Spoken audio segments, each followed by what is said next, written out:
Haleluya, puji nama Tuhan, salam sejahtera buat kita semua. Mari terus merenungkan firman Tuhan menggunakan 365 hari yang mengubahkan. Agar kehidupan kita makin hari semakin diberkati, makin hari semakin mengenal Tuhan secara pribadi. Puji nama Tuhan, mari saya mengajak untuk kita semua belajar dan merenungkan kebenaran firman Tuhan bersama-sama dalam pembacaan kita pada hari ini di dalam Wahyu 5. Kita akan membaca ayat 13 saja. Wahyu 5 ayat 13 saya akan bacakannya untuk kita semua. Firman Tuhan, dan aku mendengar semua makhluk yang di sorga dan yang di bumi dan yang di bawah bumi dan yang di laut dan semua yang ada di dalamnya berkata, bagi Dia yang duduk di atas takhta dan bagi Anak Domba adalah puji-pujian dan hormat dan kemuliaan dan kuasa sampai selama-lamanya. Amin. Puji nama Tuhan.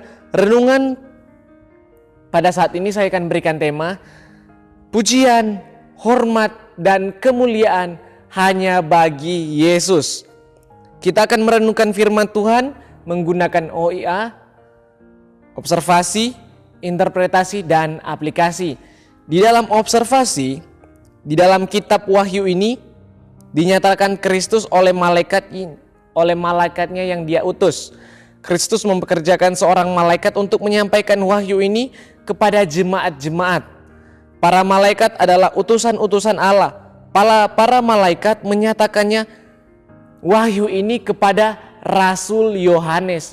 Jadi yang menulis kitab Wahyu ini adalah Rasul Yohanes, murid Yesus. Yohanes adalah rasul yang dipilih untuk pelayanan ini. Di dalam tafsiran mengatakan Yohanes adalah satu-satunya rasul yang masih hidup, sementara yang lain sudah tidak ada atau sudah meninggal. Tinggal Rasul Yohanes saja. Yohanes hendak menyampaikan pewahyuan ini kepada jemaat-jemaat Tuhan, kepada semua hamba-hambanya, dan juga kepada semua umat yang telah ditebus oleh darah Yesus. Mereka semua juga harus mengetahui nubuat atau wahyu ini atau firman Allah ini. Rasul Yohanes membagikan pewahyuan ini kepada kita semua. Dan kita tahu bersama pewahyuan ini dari Allah. Puji nama Tuhan, inilah sebagian observasi yang dapat kita lihat. Dan di dalam interpretasi, kita akan belajar bersama-sama dalam interpretasi. Kematian dan kebangkitan Kristus adalah karya yang sangat ajaib, yang sangat agung dan mulia. Dengan karyanya itu, Tuhan Yesus menebus manusia berdosa yang harusnya binasa dalam kekekalan, sehingga orang-orang berdosa dapat menjadi anak-anak Allah. Oleh karena itu, nama Tuhan Yesus adalah nama di atas segala nama, Tuhan di atas segala Tuhan. Di dalam Filipi 2 ayat 9 di sana dikatakan, itulah sebabnya Allah sangat meninggikan Dia dan mengaruniakan kepadanya nama di atas segala nama. Puji Tuhan, di dalam Wahyu 5 ini ada berbicara tentang gulungan kitab. Tuhan Allah yang duduk di atas takhtanya memegang gulungan kitab yang ditulis bagian dalam dan luar serta dimeterai dengan 7 meterai yang ada. Akan tetapi ternyata tidak ada seorang pun di sorga atau di bumi atau di bawah bumi yang dapat membuka gulungan kitab tersebut. Tidak ada di langit, di bumi dan di segala laut pun tidak ada yang dapat membuka gulungan kitab tersebut. Akan tetapi di dalam Wahyu 5 memberikan penjelasan. Saya akan membacakannya untuk kita semua. Lalu berkatalah seorang dari tua-tua itu kepadaku, jangan engkau menangis. Sesungguhnya singa dari suku Yehuda, yaitu tunas Daud, telah menang, sehingga ia dapat membuka gulungan kitab itu dan membuka ketujuh meterainya. Hanya singa dari suku Yehuda, yaitu tunas Daud, yang kita kenal bersama-sama, yaitu Tuhan Yesus, yang telah menang, yang layak dan berhak membuka gulungan kitab tersebut. Mengapa hanya Yesus yang hanya bisa membuka gulungan kitab tersebut? Mungkin pada zaman dulu hanya orang yang berhak atas suatu kitab saja atau dokumen yang layak membuka meterai dari dokumen tersebut. Mungkin kalau sekarang, kalau saya mempunyai dokumen, hanya saya yang berhak membuka dokumen tersebut. Begitu juga dengan Yesus. Oleh karena itu, jelas bahwa gulungan kitab itu ditujukan bagi Yesus Kristus. Hanya bagi Tuhan Yesus Kristus yang berhak membuka gulungan kitab tersebut. Isi gulungan kitab ini bentuk asal dari kitab Wahyu. Sebab sebagian isinya telah diwahyukan kepada Yohanes dan juga kepada kita, yang kita tahu bersama-sama, yaitu kitab Wahyu, yaitu di mana membahas tentang hal-hal yang akan datang. Penghakiman dan kuasa ada di tangan anak domba Allah, yaitu Yesus Kristus. Namun pasal ini tidak menuliskan banyak hal tentang gulungan kitab dan juga meterai, tetapi lebih fokus kepada kelayakan dari Yesus Kristus yang bisa membuka meterai gulungan itu. Oleh karena itu, bagian puji-pujian ditujukan kepada Tuhan Yesus. Jadi Bapak Ibu Saudara, kita belajar bahwa malaikat-malaikat saja memuliakan Tuhan karena kebesarannya dan karya-karya Tuhan Yesus yang sangat ajaib, yang sangat luar biasa. Juga tua-tua mereka memuji, memuliakan Tuhan Yesus. Tua-tua ini mungkin seperti orang-orang terbesar atau orang-orang pembesar, orang-orang yang berpengaruh, atau juga sebagai kelompok-kelompok yang berperan sebagai imam dan raja-raja, tokoh-tokoh yang sangat penting. Dan mereka membesarkan, memuji-muji, memuliakan Yesus Kristus yang disebut sebagai anak domba Allah yang telah disembelih. Mereka melakukan hal tersebut karena mereka tahu, mereka sadar akan kebesaran Tuhan Yesus, akan karya-karyanya, akan kelayakannya untuk dipuji, untuk dibesarkan, dan untuk dimuliakan. Puji nama Tuhan. Hanya Tuhan Yesus yang layak dipuji dan layak dimuliakan, karena banyak kebesaran Tuhan yang dapat kita pelajari.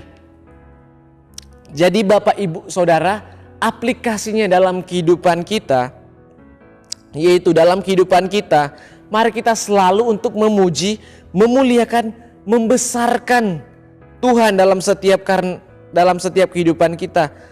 Karena hanya Dialah yang layak untuk dipuji, hanya Dialah yang harus kita tinggikan, hanya Dialah yang harus kita muliakan di dalam setiap kehidupan kita.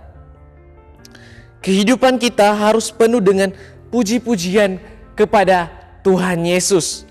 Oleh karena itu Bapak Ibu Saudara, bagian puji-pujian ditujukan kepada Tuhan Yesus.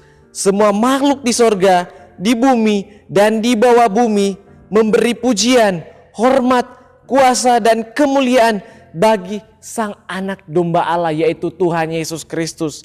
Jika kita merenungkan seluruh anugerah Allah terhadap kehidupan kita, hati kita akan penuh dengan limpah bersyukur kepada Tuhan. Patutlah bagi kita untuk hidup hanya bagi Dia, bekerja keras bagi kerajaannya, dan memuji-muji Dia dengan segenap hati kita, dengan segenap kehidupan kita. Karena hanya Tuhan Yesus, sekali lagi saya mau katakan, yang layak dipuji, layak ditinggikan, layak dimuliakan di dalam setiap kehidupan kita.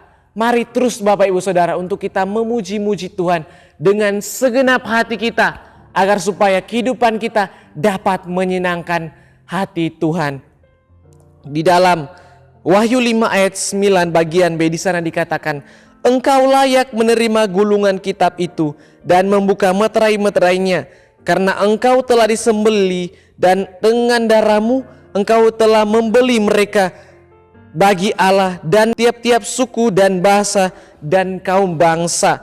Di dalam Wahyu 5 ayat 12 bagian B juga di sana dikatakan, anak domba yang disembelih itu layak untuk menerima kuasa, kelayakan, hikmat dan kekuatan dan hormat dan kemuliaan dan puji-pujian. Bahkan di dalam ayat pokok kita. Saya akan bacakannya sekali lagi. Wahyu 5 ayat 13 di sana dikatakan, dan aku mendengar semua makhluk yang di sorga dan yang di bumi dan yang di bawah bumi dan yang di laut dan semua yang ada dalamnya berkata, bagi Dia yang duduk di atas takhta dan bagi Anak Domba adalah puji-pujian dan hormat dan kemuliaan dan kuasa sampai selama-lamanya. Segala pujian dulu, sekarang, sampai selama-lamanya hanya bagi Tuhan Yesus Kristus. Amin. Puji nama Tuhan. Kiranya firman Tuhan ini dapat menjadi kekuatan, berkat, dan bekal bagi setiap kehidupan kita. Terima kasih telah mengikuti Renungan 79 yang mengubahkan. Bapak, Ibu, Saudara yang ingin didoakan untuk pokok-pokok doa tertentu atau ingin menceritakan kesaksian mujizat kesembuhan, pemulihan masalah keluarga dan lain-lain, dapat disalurkan melalui chat WhatsApp di nomor 0813 2742 0088. Puji nama Tuhan. Tuhan Yesus memberkati. Mari kita satu dalam doa, kita berdoa. Kami mengucap syukur kepadamu Bapa atas setiap kebaikan-Mu dalam kehidupan kami. Kami belajar Tuhan pada saat ini bahwa kehidupan kami Tuhan untuk memuji, memuliakan, menyenangkan hati Engkau Tuhan. Hanya Engkau yang layak kami puji dan hanya Engkau yang layak kami senangkan di dalam setiap kehidupan kami Tuhan. Ajari kami untuk selalu memuji Engkau Tuhan dalam setiap kehidupan kami. Susah senang kami ingin belajar untuk selalu memuji, memuliakan nama-Mu. Kiranya Tuhan Yesus dan Allah Bapa yang dalam kasih karunia-Nya yang telah mengasihi keluarga GPDI El Shaddai Magelang telah menganugerahkan penghiburan abadi dan pengharapan baik, menghibur dan menguatkan hati keluarga GPDI El Shaddai Magelang dalam pekerjaan dan dalam perkataan baik. Terima kasih Tuhan. Terimalah doa kami Tuhan, segala puji-pujian, hormat dan kemuliaan hanya bagi Tuhan Yesus. Di dalam nama Tuhan Yesus kami berdoa dan mengucap syukur. Haleluya. Amin.